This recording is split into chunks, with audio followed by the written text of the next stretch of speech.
जय भीम मित्रांनो, मी आहे राहुल खांडेकर. आज आपण बहुजन संघटकवर एका स्पेशल गेस्टला घेऊन आलेलो आहोत. A special talk show with youth icon. आजचे आपले पाहुणे आहेत आदित्य जीवने.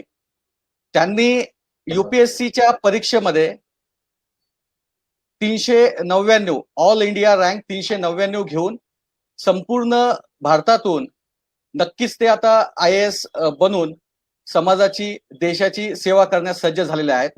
यांचा जीवन प्रवास अतिशय थरारक असा आहे. म्हणजे परीक्षेची तयारी करत असताना त्यांना कोरोना झाला आणि या कोरोनावर त्यांनी मात करून हे यश संपादन केलेलं आहे. या यशाला फार महत्व आहे.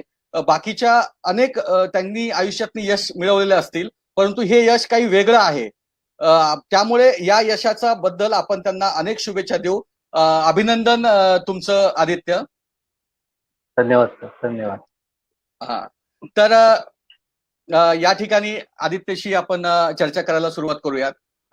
आदित्यजी, मला तुम्हाला हे अभिनंदन करत असताना प्रश्न विचारायचा आहे की आपण कोरोना पॉझिटिव्ह होता. कोरोना पॉझिटिव्ह असताना आपण मृत्यूच्या दारातून अक्षरशः परत आला होतात आणि अशा परिस्थितीमध्ये आपण आपली मानसिकता पॉझिटिव्ह ठेवून हे यश संपादन केलेले आहे आणि म्हणून या यशाचं फार मोठं महत्त्व आहे. आपण याबद्दल सविस्तर सांगावं अशी मी आपल्याला विनंती करतो. मी एप्रिलला दिल्लीला गेलो होतो. माझा जो म्हणजे यावेळेसचे इंटरव्ह्यू जे होते ते मे महिन्यात होते. माझा 11 तारखेला इंटरव्ह्यू होता. तर मी एखादे थोडंसं यावेळेला म्हटलं की थोडं लवकर जाऊया दिल्लीला, किंवा का बरं की मागच्या वेळेला सुद्धा मी इंटरव्ह्यू पर्यंत पोहोचलो होतो आणि मी अगदी इंटरव्ह्यू आधी गेलो होतो. काही असे मॉक वगैरे कुठे दिले नव्हते व्यवस्थितपैकी. तर यावेळेला थोडं आधी जायचं ठरवलं. तिथे गेलो आणि 14 एप्रिलच्या रात्री मला अगदी कोविडचे काही सिम्पटम्स आले. मला अगदी ताप होता, दुखणं होतं. तर त्यानंतर झालं असं की माझं पहिला सिटी स्कोर काढला मी 3-4 दिवसांत, तो 0 आला, 0. आणि त्यानंतर मला असं वाटलं की आपण बरे होत आहे. काही डॉक्टर मित्र होते, त्यांच्याकडून प्रिस्क्रिप्शन चालू होतं.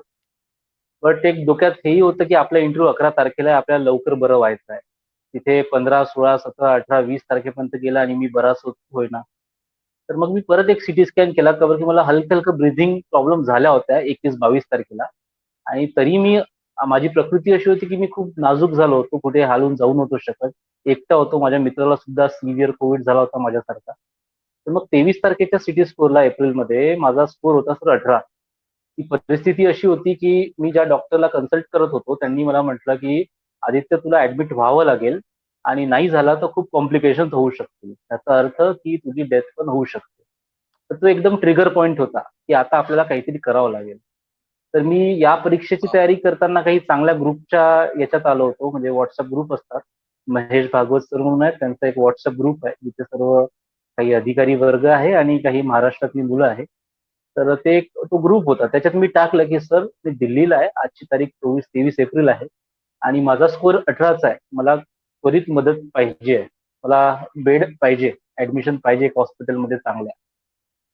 तर माझ्या योगाला त्या ग्रुपवरचे सर्व अधिकारी एवढ्या उत्साहाने माझ्या पाठीशी उभे राहिले की त्यांनी आपल्या ओळख पाळख करून तिथे माझ्या एरियालाच एसीपी होते, स्वागत पाटील सर, हे मिरजचे आहेत, त्यांना त्यांची पोलीसची टीम घेऊन, काही अँब्युलन्स घेऊन माझ्या रूमवर पाठवलं आणि मला त्वरित अवघ्या 3 तासात मला त्या रात्री, ज्या रात्री की दिल्लीच्या सर्वात हायएस्ट केसेस होत्या, कुणाला कुठेच बेड नव्हता मिळत, रस्त्यावर लोक मरून राहिली होती, अशा परिस्थितीत मला ऍडमिशन मिळालं हॉस्पिटलला आणि त्यानंतर माझं ट्रीटमेंट सुरू झालं. तर अतिशय कठीण स्थिती होती, का बरं की आई बाबा घरी एकटे होते, इकडे मी तिथे एकटा होतो, माझ्या मदतीला कोणीच नव्हतं. आणि ते झाल्यानंतर मी मे महिन्यात डिस्चार्ज झालो, मीच्या स्टार्टिंगच्या आठवड्यात, आणि मी परतलो महाराष्ट्रात माझ्या गावी वरोरा, चंद्रपूर इथे. आणि 1 महिना मला परत त्याचे खूप वेदना फेस कराव्या लागल्या, का बरं की लंग्सची कॅपॅसिटी खूप कमी झाली होती, बोलतानाही दम लागायचा, बरेचसे काही सिम्पटम्स होते. त्या 1 महिन्यानंतर परत शेड्यूल आला की तुमचा आता पुढचा इंटरव्ह्यू 17 ऑगस्टला आहे. तर पूर्ण तयारी परत जोराने शून्यापासून सुरू करावी लागली, का बरं की ते 2 महिने मी काहीच वाचलं नव्हतं. सर्व काही जे काही डोक्यात होतं ते सुद्धा आठवणीत नव्हतं. तर असं आहे की सर, मी माझा मृत्यू माझ्या समोर बघितला होता. हॉस्पिटलचे ते 8 दिवस माझ्या डोळ्यासमोर दररोज मृत्यू होता. त्यांनी इतकं फिअरलेस बनलो होतो की कुठलेही निगेटिव्ह थॉट्स डोक्यात येत नव्हते. आणि त्याचमुळे असं वाटतं की माझी इंटरव्ह्यूची प्रिपरेशन चांगली होती. मार्क्स कदाचित तितके चांगले आले नाही, जितकी प्रिपरेशन होती आणि जितका इंटरव्ह्यू चांगला गेला. परंतु त्याच्या आधी जेव्हा यावेळेला माझी ही दुसरी मेन्स होती, तर या मेन्सच्या परीक्षेला मी खूप चांगलं असं परफॉर्मन्स केलं. माझे मार्क्स सुद्धा चांगले आहे.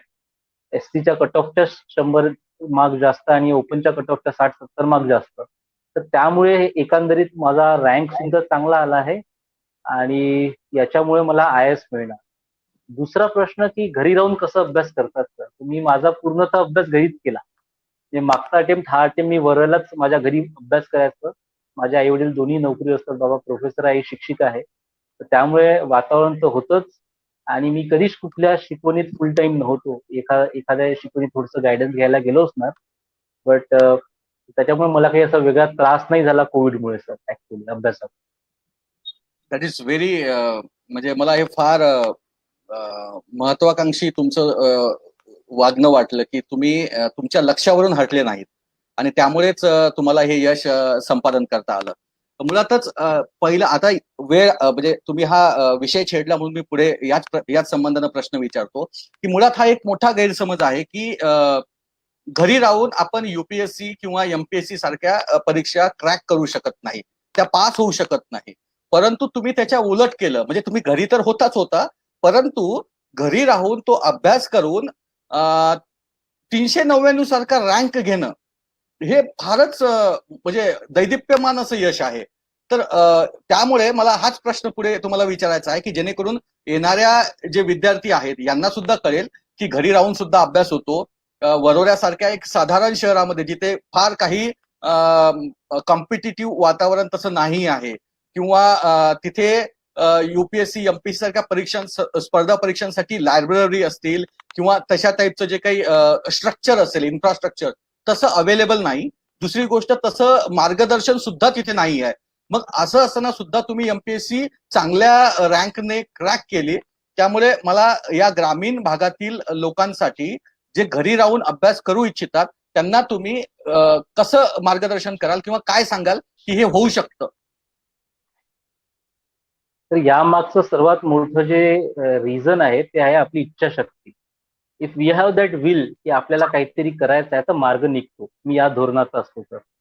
का बरं की खरंच वर्ध्यात इथे कुठे असं गायडन्स नाही किंवा कोणी सांगणारं नाही आणि कॉम्पिटिटिव्ह एन्व्हायरमेंट तर मुळीच नाही. मी माझा सर्व अभ्यास माझ्या घरी माझ्या खोलीतच केला. परंतु सर मी थोडा बोलका होतो, थोडं कॉन्व्हेंट सारख्या शाळेतून शिकलो होतो आणि माझ्या घरी सुद्धा एक शिक्षणाचं वातावरण होतं. तर त्यामुळे इंग्लिश चांगली असल्यामुळे मी काय करायचं की जिल्हा परिषदचे जसे CEO सर आहेत, कोणी असिस्टंट कलेक्टर नवीन जॉईन झाले तर त्यांच्या भेटीला जायचं. काहीतरी एक कारण घेऊन ओके. फेसबुक थ्रू कॉन्टॅक्ट करून मी त्यांच्या भेटीला जायचं. आणि माझं लक की बाकी पोरांना नाही, पण मला ते होकार द्यायचे. एक फेसबुकवर मेसेज टाकायचा की सर असं असं आहे, मला भेटायचं आहे, आणि ते होकार द्यायचे. एक राहुल कार्डिले सर म्हणून होते, त्या IAS चंद्रपूरला जिल्हा परिषदेला होते आतापर्यंत. त्यांनी मला खूप सहकार्य केलं याच्यात. म्हणजे सहकार्य म्हणजे त्यांनी पूर्णतः मला नाही सांगितलं, बट समोर बसून बोलून एक कॉन्फिडन्स देणे, त्याच्यामुळे माझं म्हणजे कधी मी हटलो नाही. म्हणजे डोळ्यासमोर बघितलं की एक अधिकारी कसा वागतो, काय त्याचं महत्व असते, काय त्याला काम करता, आणि एकदम फर्स्ट हँड एक्सपिरियन्स होता तो माझ्यासाठी. तर त्यामुळे कदाचित मी व्यवस्थितपैकी करू शकलो, हे पण एक आहे.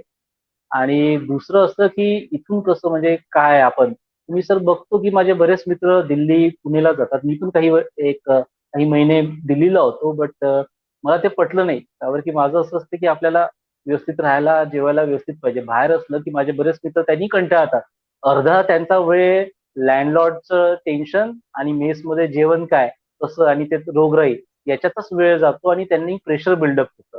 त्यापेक्षा घर हे आपलं खूप चांगलं, इथे व्यवस्थित जेवण, व्यवस्थित आईबाबांचं लक्ष सुद्धा असतं आणि एक आत्मविश्वासाचं बोलणं असतं. तर निगेटिव्ह थॉट्स कुठे आपल्या अवतीभोवती भटकत नाही. पण आपण समजा अशा एरियामध्ये गेलो, जसं दिल्ली किंवा पुणे, जिथे स्पर्धा परीक्षा होतात, तर आपण खूप कॉम्पिटिटिव्ह होतो. आपण आजूच्या बाजूच्या या मुलांशी आपलं कॉम्पिटिशन जास्त असते आणि आपण आपल्या स्वतःची कॉम्पिटिशन विसरून जातो. तर समोरचा पुढे नाही गेला तर आपण पण पुढे नाही जात. म्हणून मी घरी होतो तर माझं कॉम्पिटिशन हे फक्त माझ्याशी असायचं की काल मी कसा होतो, आज मी कसा होणार आणि उद्या मला काय करायचं आहे. माझं लक्ष याच्याकडे असायचं आणि त्याचमुळे मागचा माझ्या पहिल्या प्रयत्नात सुद्धा मी इंटरव्ह्यू पर्यंत पोहोचलो आणि यावेळेला तर म्हणजे खूपच छान रिझल्ट असा आलेला आहे. अपेक्षेपेक्षा जास्त मी असं म्हणेन. तर हेच एक धोरण होतं सर, की स्वतःशी आपला स्वतः लढा करा, दुसऱ्याशी कम्पेअर नका करू आणि आपल्या डोक्याला आपल्या कब्जामध्ये ठेवा, की तो इकडे तिकडे भटके ना, की निगेटिव्ह थॉट्स पासून दूर राहा. आणि मोटिवेशन पण सर म्हणजे मी सांगू इच्छितो, की मी सेकंड इयरला डॉक्टर आंबेडकरांचे स्पीचेस अँड रायटिंग्स जे आहे ते पूर्ण वाचून काढली होती. मला बरंच काही समजलं नाही त्या वयात सेकंड इयरच्या, बट मी वाचलं, तिथलं इंग्लिश बघितली आणि बघितलं, की एक माणूस एवढ्या विषयांमध्ये इतक्या चांगल्यारीत्या कसं लिहू शकतो, की एक ग्रॅज्युएट माणूस सुद्धा ते समजू नाही शकत. त्याला वाचायला त्याला अजून शिक्षण घ्यावं लागेल. तर ती एक प्रेरणा होती सर येस. माझ्यासाठी. नक्कीच तुम्ही अतिशय सोप्या आणि चांगल्या भाषेत काय करायला पाहिजे ग्रामीण भागातील विद्यार्थ्यांनी प्लस ज्यांना घरून तयारी करायची आहे त्यांनी काय करायला पाहिजे हे अतिशय सुंदर पद्धतीने सांगितलं. तुमच्यातला या जेवढे काही सध्या IAS परीक्षेसाठी किंवा UPSC क्रॅक केली त्यांच्यामधला आणि तुमच्यामधला हा वेगळा एकच महत्वाचा गुण आहे की तुम्ही घरी राहून अभ्यास केला आणि घरी राहून तुमची मानसिकता जपली आणि तुमच्या इच्छाशक्तीच्या भरोशावर तुम्ही हे यश संपादन केलं. त्यामुळे या यशाची जी जोड आहे ती दुसऱ्या कशाशी असू शकत नाही. हे यश 100% तुमचं आहे आणि तुमच्या परिवाराचं आहे आणि या तुमच्या अवतीभोवती असलेल्या सगळ्या समाजाचं म्हणा किंवा त्या लोकांचं आहे असं मला वाटते. मी पुढचा हा प्रश्न विचारतो तुम्हाला की तुम्ही तुमचा शैक्षणिक प्रवास साधारण शैक्षणिक प्रवास काय होता? तर माझं जे एज्युकेशन आहे 10वी पर्यंतचं ते वरोरा इथे सेंट अँन्स हायस्कूल आणि सेंट अँन्स पब्लिक स्कूलला CBSE मध्ये झालाय. त्यानंतर मी सर 12वी करता नागपूरला गेलो. नारायणा विद्यालय म्हणून एक CBSEचं कॉलेज आहे. तर तिथे मी माझं 12वी पर्यंतचं शिक्षण घेतलं आणि त्यानंतर Yashwantrao Chavan college of engineering मध्ये मी मेकॅनिकल इंजिनिअरिंग मध्ये ग्रॅज्युएट आहे 2017 बॅचचा. थ्रूआउट द कोर्स मी म्हणजे अति हुशार पण नाही आणि कमी हुशार पण नाही म्हणजे असा मधातला होतो. 10वीला 92% होते, 10 CGPA होते. इंजिनिअरिंगला सुद्धा 8.65% होते. बऱ्यापैकी ऑप्शन्स अवेलेबल होते माझ्याकडे. मी GRE सुद्धा दिली. फॉरेनला जायचा विचार होता. कॅट सुद्धा क्लिअर केली आहे आणि गेटमध्ये सुद्धा चांगल्या पर्सेंटाईलनी पास झालो. तर माझ्याकडे ऑप्शन्स खूप होती, बट त्यानंतर असा निर्णय आला की करायचं काय? तर मी हे सर्व ऑप्शन्स सोडून या मार्गी लागायचा हा निर्णय घ्यायला मला 1 वर्ष लागला. 17 नंतर मी 18 मध्ये हा निर्णय घेतला की आपण या मार्गी लागू आणि त्याच्यामागे एक खूप थॉट्स होते की कसं पुढे काय, कारण की या परीक्षेत तर अनिश्चितता खूप असते. आपण पुढे काय कसं काय कधीच सांगू नाही शकत. तर असं मला वाटतं की विचार आणि लोकांशी बोलून समजून मी कुठलंही पाऊल उचलतो तर ते नक्कीच मला उपयोगी ठरतं म्हणून. तुमचं इंजिनिअरिंग झालेलं आहे. केमिकल हो. इंजिनिअरिंग मध्ये तुम्ही तुमचं ग्रॅज्युएशन मेकॅनिकल कम्प्लीट केलं. मेकॅनिकल मध्ये mechanical okay. Mechanical mechanical engineering मध्ये तुम्ही तुमचं ग्रॅज्युएशन कम्प्लीट केलं. नेमकं मेकॅनिकल इंजिनियर टू एक प्रशासकीय अधिकारी असं का करावं असं वाटलं? हा तुम्हाला ट्रान्सफॉर्म का करावा वाटला? तर प्रशासकीय अधिकारी बनायचं स्वप्न आहे माझ्या वडिलांनी बघितलं माझ्या 10वीच्या निकालानंतर. ते आपल्या पोरांनी 92% आणले. CBSEची आमच्या शाळेची पहिली बॅच होती, त्याच्यात मी वन ऑफ द टॉपर होतो. पण मला असा मुळीच विचार नव्हता नंतर, कारण की तेव्हा समजायचं पण नाही. मी फायनल इयरला असताना जसं सांगितलं की माझ्याकडे खूप सारे ऑप्शन्स होते, तर मला टायफॉइड झाला होता त्यावेळेला. तर फायनल इयरच्या जस्ट 2-3 महिन्याआधी संपायच्या. मी घरी होतो 15 दिवस त्या इंजिनिअरिंगच्या मस्ती मजा आणि सर्व मित्रांपासून दूर आणि इथे क्राऊड रेस म्हणतो ना, रॅट रेस, की आपण MBA ला जाऊ, इकडे जाऊ, त्या विचारांपासून दूर होतो. आणि त्या 15 दिवसात मला खूप विचार करायचा संधी मिळाली घरी राहून. कारण इंजिनिअरिंगच्या वेळेस आपण जनरली कॉलेजमध्येच असतो, घरी फार कमी येणं होतं. घरी आल्यावर वडिलांनी मला परत ते प्रोत्साहन दिलं की तू बघ ना, तू काय 2 वर्ष PG करशील, त्याच्यानंतर तुझी इच्छा झाली तर तू करशील, पण तुझा वेळ 2 वर्ष जाईल. आता तुझं वय 21-22 वर्ष, तू इंजिनिअरिंग अपयश मिळाला तर आपण पुढे जाऊया कसं तरी त्याला.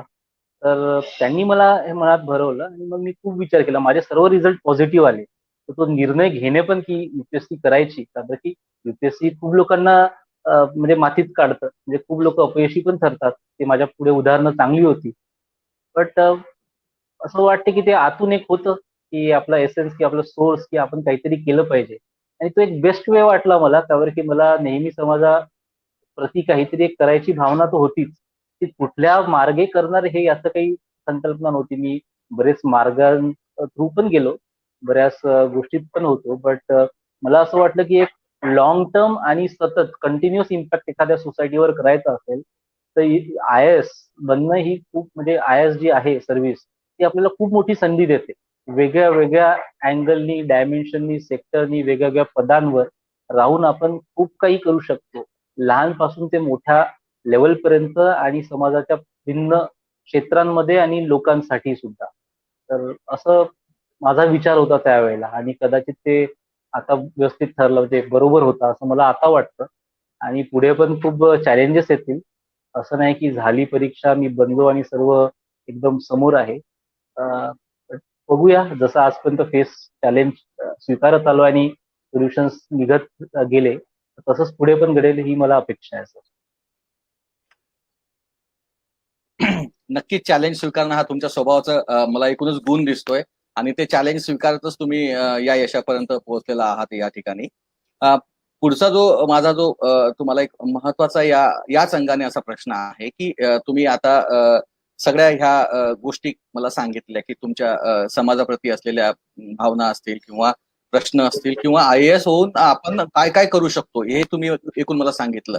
की माझा हा प्रश्न असाच आहे पुढचा, की एकूणच समाजामध्ये तुम्हाला कोणते कोणते चॅलेंजेस वाटतात, म्हणजे काय काय प्रश्न आहेत समाजाचे आणि ते आपण सोडवू शकतो काय आय एस या पदावर राहून, किंवा एकूणच या प्रश्नांवर तुम्ही कसे बघता किंवा त्याला कसं चॅलेंज कराल, हा एक प्रश्न. आणि त्याच्यासोबतच काही आय एस अधिकारी ज्यांचा तुम्ही आदर्श ठेवता, आय एस अधिकारी स्पेशली सध्याचे, प्लीज.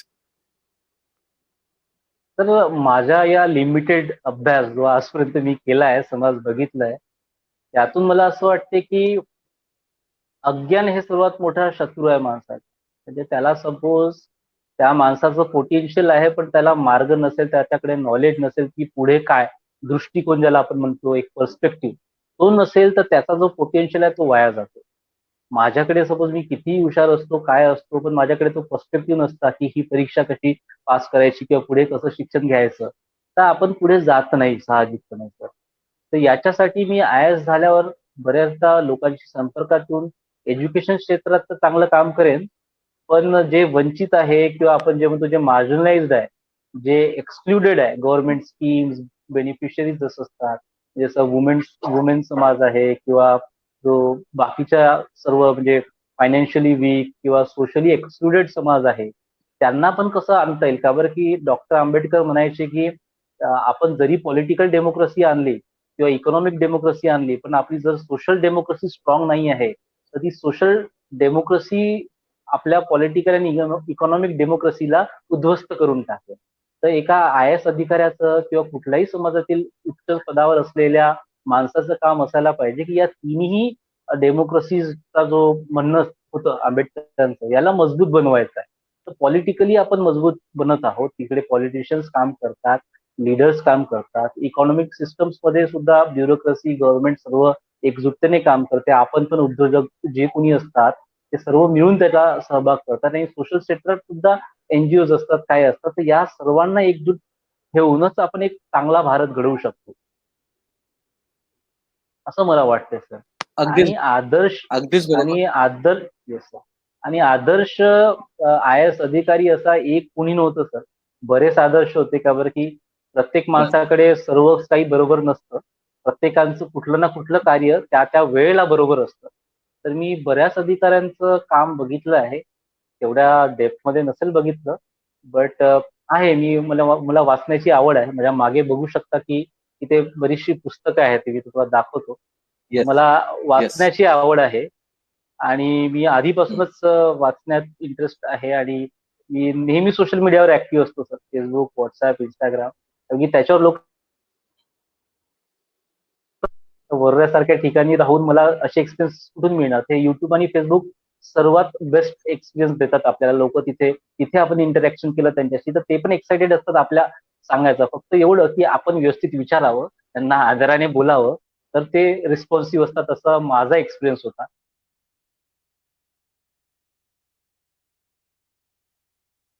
बरोबर आहे सर, अगदी बरोबर बोललात तुम्ही की आपण जर ज्या पद्धतीनं आपण लोकांशी इंटरॅक्ट करतो त्याच पद्धतीने लोक आपल्याशी इंटरॅक्ट करून आपल्याला त्या पद्धतीनं सपोर्ट करतात किंवा त्याला आपल्याला ते उत्तर देतात आणि सोल्युशन सुद्धा आपल्याला त्या पद्धतीने सांगतात ते. तर नक्कीच तुम्ही बरोबर बोललात. तर एकूणच मला या संबंधाने पुढचा असा प्रश्न विचारायचा आहे की तुम्ही नेमकं एमपीएससीची युपीएससी एमपीएससीची तयारी कधीपासून सुरुवात केली आणि किती वर्षात तो अटेम्प्ट केला, हा जो प्रवास आहे हा थोडासा थोडक्यात आम्हाला समजावून सांगा प्लीज. तर मी माझ्या या मागच्या काही वर्षात फक्त 2 परीक्षा दिल्या. ती म्हणजे मागच्या वेळेसची युपीएससी आणि या वेळेसची युपीएससी. मला एमपीएससी बद्दल शून्य नॉलेज आहे. ती फक्त युपीएससीच दिली आणि बाकी कुठल्याच परीक्षा नाही दिल्या. माझा हा प्रवास कदाचित 2018 मध्ये सुरू झाला, जेव्हा मी युपीएससीचा पूर्णतः व्यवस्थितपैकी अटेम्प्ट द्यायचं ठरवलं आणि त्याच्यात मी बरीच पुस्तकं वाचून काढली, बऱ्याच मिस्टेक्स केल्या सर. खूप चुक्या झाल्या. पण त्याच्यातूनच मग मार्ग निघतो की आपल्याला मग खूप अलर्ट असतं माइंड की यार कुठल्या मिस्टेक्स होतात आणि माइंड आपलं तसं एक नेटवर्क फॉर्म करते, न्यूरल नेटवर्क फॉर्म करते की कसं अप्रोच करायचा, कुठं जास्त वेळ द्यायचा, कुठे नाही. तर अशा प्रकारे हा माझा प्रवास होता. हा माझा दुसरा प्रयत्न होता इंटरव्ह्यूला आणि त्याच्यात मला यश मिळालं. हे मी माझं भाग्य पण समजतो आणि मेहनतीचं फळ पण समजतो. तर या दोन्ही गोष्टी आहे. येस येस येस येस बरोबर. नक्कीच तुमचं ती मेहनतच आहे, ती चिकाटी आहे आणि अर्थातच तुमची ती प्रचंड बुद्धिमत्ता आहे जी ज्या लेवलनं तुम्ही ते ग्रास्प करता आणि तेच तुम्ही त्या पद्धतीने ते उतरवलेलं आहे परीक्षेच्या रूपामध्ये. तर तुमचा जो युपीएससीचा जो स्पेशलाइज सब्जेक्ट होता तो जो कोणता होता, सोशॉलॉजी होता. तर सोशॉलॉजी तुम्ही का निवडला, कसा निवडला आणि तो बाकीच्या विद्यार्थ्यांनी हे सब्जेक्ट कसे निवडावे? कारण इथे बरीच गोची होते लोकांची. एक तर आपण ज्या तुमचं इंजिनिअरिंग झालेलं आहे, इंजिनिअरिंग मधून परत तुम्ही आर्ट क्षेत्रातला हा सब्जेक्ट घेणे आणि तो निवडताना परफेक्टच निवडला गेला पाहिजे आणि त्यातूनच आपल्याला ती जे काही आपल्याला रँक घ्यायचा आहे त्या रँकला म्हणजे आपण जाऊ शकतो. तर हा विषय कसा निवडावा, त्याची तयारी कशी करावी आणि मग आपल्याला ते यश कसं संपादन करता येईल याबद्दल आपण काय सांगा? तर सोशॉलॉजी विषय निवडायला मला काही जास्त चॅलेंजेस आले नाही. त्यावर की मी फायनल इयरला असताना माझे काही मित्रांनी ठरवलं होतं की ते सोशॉलॉजीमध्ये एम ए करतील आणि पीएचडी करतील. तर त्यांचा त्यावेळेलाच अभ्यास सुरू झाला. तर मी त्यांच्यासोबत बसायचं, तर त्यांनी काय वाचतात, कुठला अभ्यास करतात, मी असंच बघत असायचं त्यांचं.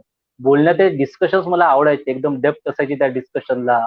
मार्क्सचे थॉट किंवा आपलं दरखाईमचे थॉट्स किंवा जे सोशल ट्रान्सफॉर्मेशन आहे, सोशल चेंज आहे, हे कसं घडतं, किनशिप कसं असतं, ठीक आहे.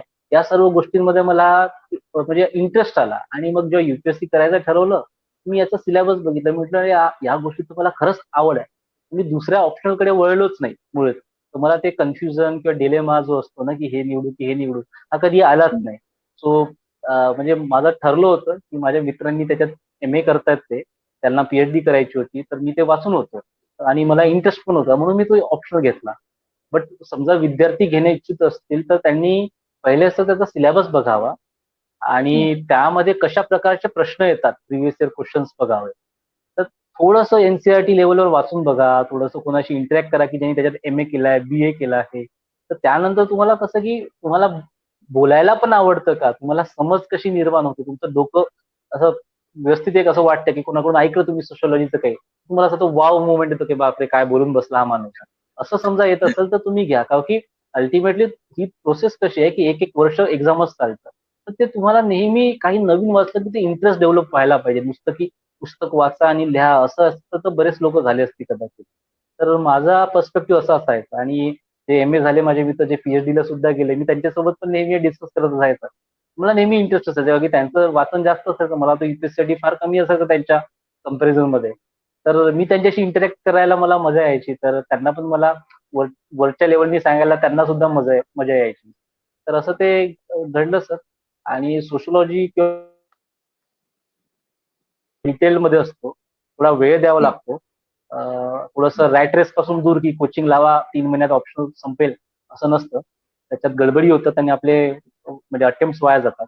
थोडा कुठल्याही प्रोसेसला थोडा वेळ द्या आणि तेव्हाच तुम्ही मग त्याला व्यवस्थितपैकी समजू शकता आणि त्याच्यातून काहीतरी म्हणजे आपलं फ्रुट्स बिअर करू शकता आपल्या त्या मेहनतीची. असं नक्कीच फार म्हणजे मोजक्या शब्दात तुम्ही सांगितलं की बरेचदा असं असायचं की आपण 10वी-12वी मध्ये असताना आर्टवाल्यांना अगदी म्हणजे तो असतो तो एक सायन्सच्या विद्यार्थ्यांचा तो दृष्टिकोन असतो की आर्टच्या विद्यार्थ्यांचं काही होऊ शकत नाही, परंतु आर्ट्सच्या विद्यार्थ्यांमुळे आज तुम्ही म्हणजे त्यांना तुम्ही थोडं श्रेय देताय या ठिकाणी. फार चांगली गोष्ट आहे. या प्रवासामध्ये तुम्हाला सर्वात महत्वाची गोष्ट म्हणजे ती असते की परीक्षा जी ज्याला आपण म्हणतो इंटरव्ह्यू परीक्षा. तर इंटरव्ह्यू परीक्षा याची तयारी नेमकी कशी करावी आणि नेमके काय लेवलला प्रश्न असतात किंवा काय एखादं उदाहरण देऊ शकत असाल म्हणजे पॉसिबल असेल तर ते पण द्यावं, जेणेकरून मुलांना सुद्धा त्या पद्धतीची, विद्यार्थ्यांना सुद्धा त्या पद्धतीने मार्गदर्शन मिळेल. तर युपीएससी मध्ये इंटरव्ह्यूला म्हणतात पर्सनॅलिटी टेस्ट. ठीक आहे, ती तुमची पर्सनॅलिटी टेस्ट असते की तुम्ही कोण आहात, तुम्ही स्वतःला काय समजता आणि तुम्ही स्वतःला कसं पुढे नेण्याची शक्ती ठेवता. तर या सर्व बेसिसवर ते तुम्हाला अनालाइज करतात. पण बरेचदा असं होती नाही, म्हणणं सोपं आहे, बट ते फॅक्च्युअल क्वेश्चन्स कडे पण जातात बोर्ड, काही पण विचारतात. सो त्याचा अभ्यास म्हणजे तुम्ही जे प्रिलिम्स मेन्सला वाचता तो तर आहेच, बट तुमचा स्वतःचा अभ्यास आहे. म्हणजे तुम्ही काय, तुम्ही कुठून आल्या, तुमची कसे फेस करता कुठले पण चॅलेंजेस. जसं मी कोविड झाला होता सर मला, तर मला असं वाटतं की मी जेव्हा जेव्हा चॅलेंजेस येतात किंवा ऍडव्हर्सिटी येते, तर तेव्हा मी खूप चांगला परफॉर्म करतो. म्हणजे मी नॉर्मल स्थितीमध्ये पॅनिक करून जाईल, बट जेव्हा माझ्यापुढे खूप मोठं संकट असते किंवा ऍडव्हर्सिटी असते, तर मी अजून जास्त ताकदीने आणि एकाग्रताने फोकस त्याच्याकडे बघतो आणि त्याचा मार्ग अतिशय चांगल्यापणाने काढतो. म्हणजे त्या रात्री जेव्हा मला कोविडचा स्कोर आला, तर विचार करा की काय स्थिती असावी की दिल्लीला एकही बेड नाही. म्हणजे मी तर रडत बसायला पाहिजे किंवा खूपच सोडून द्यायला पाहिजे. तशा ह्याच्यात मी कम्युनिकेट करून राहिलो जेव्हा मला श्वासही घेता नव्हता येत. तर अशा ह्याच्यात मी माझ्या आई बाबा कोणी नसताना मी मोबाईलवर मेसेज टाकत होतो, जात होतो, हे करत होतो. तर तो ती शक्ती आहे, तीच मला वाटतं की युपीएससीच्या इंटरव्ह्यू मध्ये किंवा मेन्स मध्ये पण कामी येते. कारण की त्यांनी काही प्रश्न विचारला आणि आपल्याला येत नसतात, तर आपण कसं आपल्याला शांत ठेवतो आणि विचार करतो आणि लगेच उत्तर देतो आणि एक्सेप्ट पण करतो की मला येत नाही. मला प्रश्न विचारला कुठला त्यांनी, मी वाचलेला होता. मी म्हटलं तू आदित्य हे वाचलं आहे का? म्हणजे सर हो. ते म्हणते मग सांगू शकशील का? मी नाही सांगू शकलो का की तेवढ्या चांगल्या लेवलनी मला माहिती नव्हतं. म्हटलं सर मला नाही माहित. तर ते जे तुमचं ट्रुथफुलनेस असते ते सुद्धा तिथे दाखवायचं असते. कारण की खोटी लोक किंवा ज्यांना खूप काहीतरी फेकायची सवय असते, असे लोक प्रशासनात चांगलं काम नाही करू शकत. प्रशासकीय अधिकारी याला सर्वांना सोबत घेऊन, सर्वांना त्यांचं क्रेडिट देऊन, सर्वांना मोटिवेट करत एक लिडरशिप रोल, एक मॅनेजर रोल साकार म्हणजे मॅनेजर रोलमध्ये कार्य करायचं असते. तर त्याकरता लोकांना सोबत घेऊन चालण्यासाठी जर आपली जी व्यक्तिमत्व आपण म्हणतो पर्सनॅलिटी जी असते ती अतिशय व्यवस्थित पाहिजे. आणि असं नाही की एक पर्सनॅलिटी आपली निश्चित असते, ती घडत असते. 1 वर्ष 2 वर्ष आपोआप ती घडत जाते. तर आपण जेवढं विचार करू आपल्याबद्दल तेवढी ती चांगल्यारीत्या घडते. चांगले पुस्तकं वाचू, चांगले विचार ऐकू, चांगल्या लोकांमध्ये राहू, चांगलं कार्य करू, छोटे मोठेच कार्य का नाही, कोणाची मदतच करू. त्याच्यातून जे आपल्याला समज येते, जे विजडम येते, तेच आपल्याला पुढे कामी पडतं. तसाच आपला पर्सनॅलिटीचा अभ्यास सुद्धा सर इंटरव्ह्यूचा. आणि बाकी सर्व तर आहेच, बाकी सर्व तर वाचावंच लागणार आहे, त्याला काही पर्यायच नाही. ठीक आहे. तर असं ते होतं सर. आणि मला युपीएससी इंटरव्ह्यू मध्ये बरेचसे प्रश्न विचारले होते. त्यातून काही असं म्हणजे मी टाकलं होतं, त्यातूनच आले बऱ्यापैकी. मला विचारलं की आदित्य तू लिहिलंयस की तू 10वीला व्हॉलीबॉलचा कॅप्टन होता, तर त्याच्यात काय उत्तम कार्य केलं? मी म्हटलं सर माझी पहिली बॅच होती, मी कॅप्टन होतो, मी एकही मॅच नाही जिंकलो सर.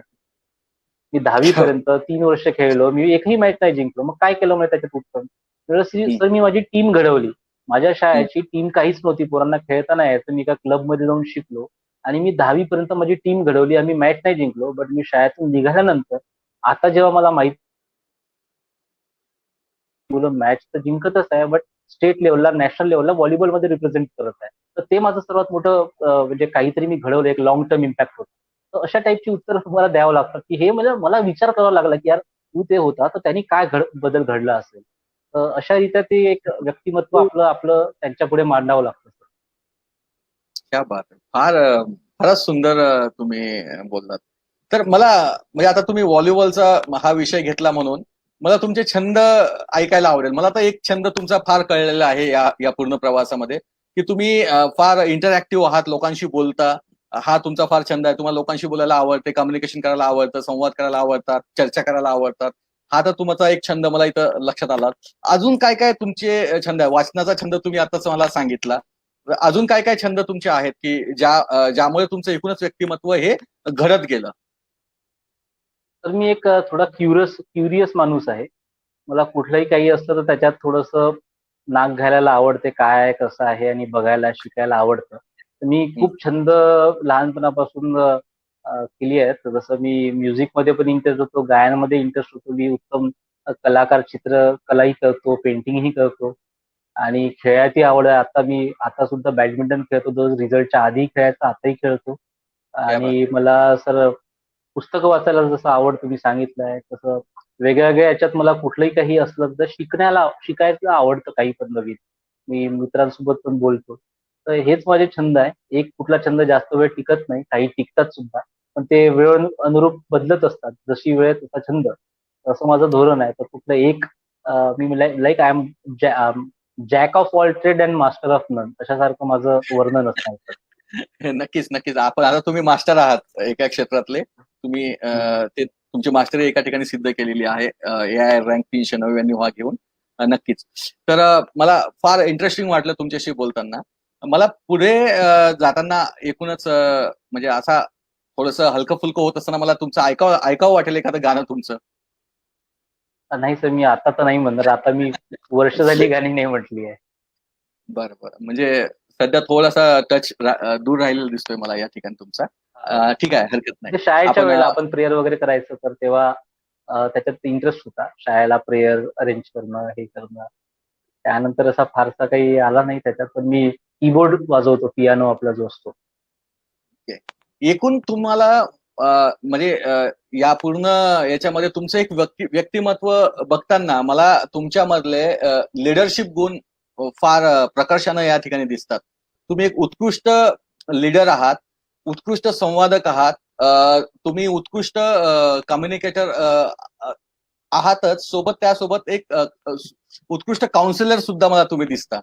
तर एकूणच तुमचं हे व्यक्तिमत्व हे येणाऱ्या ज्या विद्यार्थ्यांना काय आपण म्हणजे त्यांनी युपीएससी, एमपीएससी किंवा ऑल एक्झाम करताना इवन ते पण जाऊ द्या, लाईफ मध्ये वावरताना सुद्धा तुम्ही जे आता मला सांगितलं की ज्या वेळेस तुमच्यावर जास्त संकट असतात त्यावेळी तुम्ही अधिक निखरून येतात. म्हणजे हिऱ्याला पैलू पाडल्यानंतर ज्या प्रकारे तो चमकतो त्या प्रकारे तुमचं यश अधिक चांगल्या पद्धतीने चमकतं. तर मला हेच या ठिकाणी विचारायचं आहे तुम्हाला की तुम्ही एकूणच काय काय व्यक्तिमत्व आपल्यामध्ये असावेत जेणेकरून आपण आपलं एक असे यश संपादन करू शकतो आणि नसेल तर ते कसे डेव्हलप करावे?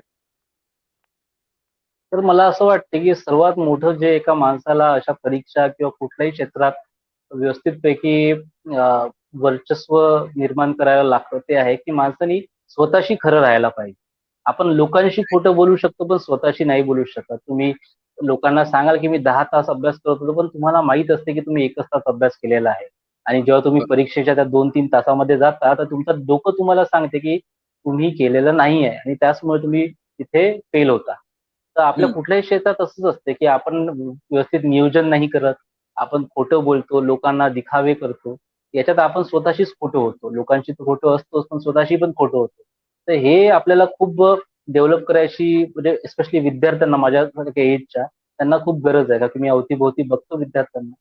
तर खोटे हवाई सपने ज्याला आपण म्हणतो, हिंदीचा शब्द आहे. तर तसे न देता आपण स्वतःशी कंपेअर करून स्वतःचं काय चुकते त्याला एक्सेप्ट करून पुढे जाण्याचं शोधावं. आणि हे डेव्हलप करताना सर असं आहे की आपण छोट्या छोट्या गोष्टीमध्ये हे करायला पाहिजे की कसं आपण स्वतःशी खोटं न राहू. म्हणजे खूप फार छोट्या छोट्या गोष्टी आहेत. नुसतं अभ्यासाच्याच नाही. तर कुठल्या पण की आपण जे प्रॉमिस केलं होतं त्याला निभवणे. जसं आता तुम्ही मला कॉल केला काही या वेळेपूर्वी, मी थोडं बिझी होतो. मी म्हटलं सर नाही, बट मी तुम्हाला वेळ दिला होता. मी काही जे लोक मंडळी आले म्हटलं तुम्ही थांबा, मला अर्धा 1 तास सरांना वेळ दिलाय. तर कदाचित मी नसता दिला तर ते माझ्या डोक्यामध्ये असतं. ठीक आहे. आणि ते कुठेतरी माझा कॉन्फिडन्स कमी केला असता त्या गोष्टीने की मी जे बोलतो ते मी करत नाही. तर हेच या ज्या छोट्या छोट्या गोष्टी आहे ना सर, या तुमचा अल्टिमेट कॉन्फिडन्स जो या कॉम्पिटेटिव्ह एक्झाम मध्ये लागतो तो बिल्डअप करतो. आणि हाच कॉन्फिडन्स ना तुम्हाला किती ऍडव्हर्सिटी हो त्याच्यातून तुम्हाला पुढे नेतात. म्हणून कुठले प्रश्न असो की काय असो, तुमचं डोकं तुमच्या हातामध्ये असलं ना. हे बाबा आमटेंचं ते एक म्हण आहे की the confidence must rest in your wrist. तर युपीएससी मध्ये तुमचं डोकं पण तुमच्या हातात पाहिजे, आणि तुमच्या ज्या नसांचं आहे, जे तुमचं सिग्नल्स आहे, ते पण तुमच्या हातात केंद्रित पाहिजे की तुम्ही म्हणाल तसं ते वागेल. नाहीतर आपण आपल्याच थॉटमुळे, निगेटिव्ह थॉटमुळे आपण खाली दबतो आणि आपल्या यशापासून, आपल्या पोटेन्शियल पासून दूर जातो. नक्कीच. म्हणजे एक गुण तुम्ही फक्त तिथं सांगितला मला की ट्रुथनेस. मला जो पुढचा गुण विचारायचा आहे की लिडरशिप, त्याबद्दल तुमचं काय, किंवा एक मॅनेजरियल स्किल्स ज्या असतात त्या असाव्यात. आता ट्रुथनेस बाबतीत तर आपल्याला क्लिअर आहे की ते स्वतःमध्येच असावं लागतं. नसेल तर ते आपण खरं बोलण्याचा प्रयत्न करून ते करू शकतो. परंतु लिडरशिप गुण जो आहे तो काही प्रत्येकात असू शकत नाही, किंवा मॅनेजरियल स्किल असू शकत नाही. तर मग ह्या गोष्टी आपण कशा डेव्हलप कराव्यात? तर मॅनेजर किंवा लिडरशिप या ज्या क्वालिटीज आहे किंवा गुण आहेत, याच्यासाठी सर्वात मोठं जे लागतंय की courage. Courage to go beyond what others say. Courage to think out of box. काहीतरी वेगळा विचार करायचं, काहीतरी एक विजन दाखवायचं की अडथळे येतील. समजा तुमच्यात ते करेज नाही आहे ते चॅलेंजेस फेस करायचं, तर तुमची लिडरशिप कधी दिसणारच नाही. आणि करेज असेल तर तुम्ही त्या करेजनी सर्वांना सोबत घेऊन सुद्धा चालाल. तर या सर्व गोष्टी खेळतो आपण जेव्हा शाळेत, शाळेत 4 मित्रांमध्ये असतो, किंवा आपल्या मध्ये आपण मित्रांशी बोलतो, किंवा आपल्या कॉलनीमध्येच कुठली घटना झाली, काही झाली, साधा एक्झाम्पल की एखादा माणूस रस्त्यावर ऍक्सिडेंटनी पडला, तर आपण किती शार्प माइंडनी तिथे काम करतो. लोक तर भीड तर जमतं, बट आपण नेहमी बघत असाल की एखादाच कुणी माणूस असेल जो खूप तत्परतेने जाऊन तिथे त्याला उचलून त्याला ऍडमिट करतो, किंवा ऑटो, त्याचं डोकं खूप फास्ट चालतं. तशा छोट्या येस. छोट्या ऑब्झर्वेशन करून सुद्धा पण आपण त्या आपल्यात आणू शकतो. पुस्तकं वाचा चांगली लिडरशिप वरची, ठीक आहे, त्यांनी पण आपल्याला एक म्हणजे आपल्या जे काय म्हणतो आपण इंट्रोस्पेक्शन घडतं. म्हणजे आपल्याला आरशासमोर आपण दिसतो की आपण कसं आहोत, कसं वागलो. आणि कुठलंही कार्य केल्यावर त्याचं आपण विचार करायला पाहिजे की काय चुकलं, काय नाही. आणि चुकी झाली असेल तर त्याला एक्सेप्ट करा ना, त्याच्यापासून दूर नका जाऊ की मीच बरोबर. तो आपला मीपणा असतो, जो इगो असतो, त्याला साईडला जेव्हा आपण ठेवतो ना, तेव्हा आपण सर्वांशी मिळून मिसळून जाऊ शकतो. आणि एक ऍटिट्यूड पाहिजे की नेव्हर टू डाय ऍटिट्यूड म्हणतो ना, की जे ठरवलं त्याला करेल. बट करताना समजा काही मूर्खपणा करत असेल तर ते सुद्धा लक्षात आलं तर तो थांबवेल. याची सुद्धा आपल्याला तयारी पाहिजे. Great, great. अगदी म्हणजे खूप महत्वाचे पॉइंट्स तुम्ही या ठिकाणी दर्शकांना, नवीन विद्यार्थ्यांना सांगितलेले आहेत. नक्कीच यावेळी हे यश तुम्ही अगदी वयाच्या 26व्या वर्षामध्ये संपादन केलेलं आहे. अजून ते पूर्ण व्हायचं आहे, होईल आता. इतक्या आणि इतक्या कमी अटेम्प्ट मध्ये हे तुम्ही यश संपादन केलेलं आहे. त्याबद्दल तुमचं कौतुक आणि अभिनंदन. जेवढं करायचं तेवढं नक्कीच कमी आहे. परंतु हे या यशामध्ये कुणाकुणाचा वाटा आहे, किंवा याच्यातलं काय काय, कसं श्रेय कुणाला जातं? म्हणजे यावेळी तुम्ही कुणाला धन्यवाद व्यक्त करायचं असेल तर करू शकाल, किंवा असे असे कोण कोण व्यक्ती आहेत? तर सर्वप्रथम मला जन्म देणारे माझे आई वडील आणि मला घडवणारे तेच आहे. मी सदैव त्यांच्या संपर्कात होतो. माझे रिलेटिव्ह, काका, मामा, ते सुद्धा नेहमी मला मोटिवेट करायचे. निगेटिव्हिटी कुठे नसायची. आणि आता माझा जो मृत्यूपासून मला वाचवणारे जे अधिकारी, स्वागत पाटील सर असतील, महेश भागवत सर असतील, नितीश पातोडे सर आणि आनंद पाटील सर, आणि समस्त बाकीचे जे मित्रमंडळी होती, त्यांनी त्या काळात मला एक पॉझिटिव्हिटी दिली. तर हा माझा म्हणजे पुनर्जन्मात तर मी विश्वास ठेवत नाही, बट एक अनादर चान्स टू लाईफ मी म्हणेल. It is not like rebirth, but अनादर चान्स टू लिव्ह. या दुसऱ्या जो मला संधी मिळाली, तर त्याच्यात मी आयस सुद्धा झालो अवघ्या 3-4 महिन्यात. तर कदाचित या आता पुढचे, म्हणजे माझं 25 कम्प्लीट आहे, आता हे पुढची 25 आणि जे काही 60 वर्षापर्यंत मी या सेवेत राहील आणि मरेपर्यंत लोकांच्या सेवेत राहील. तर कदाचित त्याच्यात ह्या सर्व गोष्टी आणि ज्यांनी मदत केली, काय केलं, शिकलो, या सर्व लक्षात ठेवून मी काम करेल असं मला वाटतं. ग्रेट. फार चांगलं वाटलं तुमच्याशी बोलून. आपण या ठिकाणी मला तुम्हाला म्हणजे शेवटचे काही 1-2 प्रश्न विचारायचे आहेत, की पुढची प्रोसेस कशी असते? म्हणजे आता तुमचं सिलेक्शन झालेलं आहे, आता काय पुढे काय असतं? तर आता जितकं मला माहिती आहे, 5 डिसेंबर पासून फाउंडेशन कोर्स असतो. जवळजवळ 2.5-3 महिन्याचा असतो. तो मसुरीला Lal Bahadur Shastri national academy of administration इथं असतो. त्याच्यात सर्व सर्व्हिसेस म्हणजे IAS, IPS, IRS किंवा कुठल्या पण ज्या सर्व्हिसेस आहे फॉरेन, तिथे सर्व जे कॅन्डिडेट जे सिलेक्टेड असतात तिथं कॉमन कोर्स असतो, ज्याने की सर्व विद्यार्थ्यांमध्ये एक आपुलकीची, विद्यार्थी म्हणजे सिलेक्टेड ऑफिसर्समध्ये एक ब्रदरहूड फ्रॅटर्निटी डेव्हलप होतो. त्यानंतर सर्व जसं IPS हैदराबादला जातात 3 महिन्यानंतर, IRS नागपूर, फरीदाबाद इकडे तिकडे जातात. तसे वेगवेगळ्या सर्वश्रेष्ठ लोक आपापल्या अकॅडमीला जातात. आणि IAS हे मसुरीलाच असतात. मसुरीमध्ये परत काही फेज 2 असतो, फेज 1, फेज 2 असे कार्यक्रम असतात. आपली डिस्ट्रिक्ट ट्रेनिंग असते, भारत दर्शन असते आणि फॉरेन अटॅचमेंट सुद्धा असते. तर माझ्या माहितीप्रमाणे हे पूर्ण 20 ते 24 महिने म्हणजे 2 वर्ष चालतं आणि त्यानंतर आपल्याला फर्स्ट पोस्टिंग मिळतं इंडिपेंडंट चार्ज. तशी ही वाटचाल असणार आहे सर. ओके. सो म्हणजे आता 1-2 वर्ष हा पूर्ण ट्रेनिंगचा काळ चालेल आणि त्यानंतर मग आपली पोस्टिंग होईल आणि नक्कीच तुम्ही आम्हाला महाराष्ट्रामध्ये दिसाल एक आदर्श जिल्हाधिकारी म्हणून. या आपल्याला शुभेच्छा देतो आणि दर्शकांनी तुम्हाला फार धन्यवाद व्यक्त केलेले आहे या ठिकाणी. अनेकांनी तुम्हाला शुभेच्छा दिलेल्या आहेत. अनेक लोकांनी तुमचं कौतुक केलेलं आहे. मृत्यूवर मात करून तुम्ही हे यश मिळवलं, हे याचं सगळ्यांनी कौतुक केलेलं आहे आणि याच ठिकाणी वयाच्या 26 वर्ष पूर्ण व्हायचे आहेत. वयाच्या 25व्या वर्षी तुम्ही हे यश संपादन केलं. हे नक्कीच तुम्ही तुमच्या इच्छाशक्ती, तुमच्या जी काही बुद्धिमत्ता आहे, तुमची लिडरशिप क्वालिटी, परफॉर्म करण्याची जी तुमची स्किल आहे, या सगळ्या स्किलवर तुम्ही हे यश संपादन केलं आहे. तुम्ही भविष्यात एक चांगला आदर्श व्यक्ती, जिल्हाधिकारी म्हणून काम कराल. समाजाच्या प्रती, समाजातील प्रश्नांच्या प्रती तुम्ही नक्कीच त्यावर सोल्युशन द्याल आणि एक आदर्श जिल्हाधिकारी म्हणून पुढे याल, अशा आपणास शुभेच्छा देतो. अनेक अनेक मंगल कामना. आपण बहुजन संघटक शी बोललात याबद्दल आपले धन्यवाद आणि परत एकदा शुभेच्छा. धन्यवाद सर, धन्यवाद. मला पण खूप आनंद झाला आपल्याशी चर्चा करून आणि माझा जो प्रवास आहे कदाचित बऱ्याच लोकांना एक प्रेरणा देईल ही अपेक्षा करतो. Thank you sir. नक्कीच सर. धन्यवाद सर.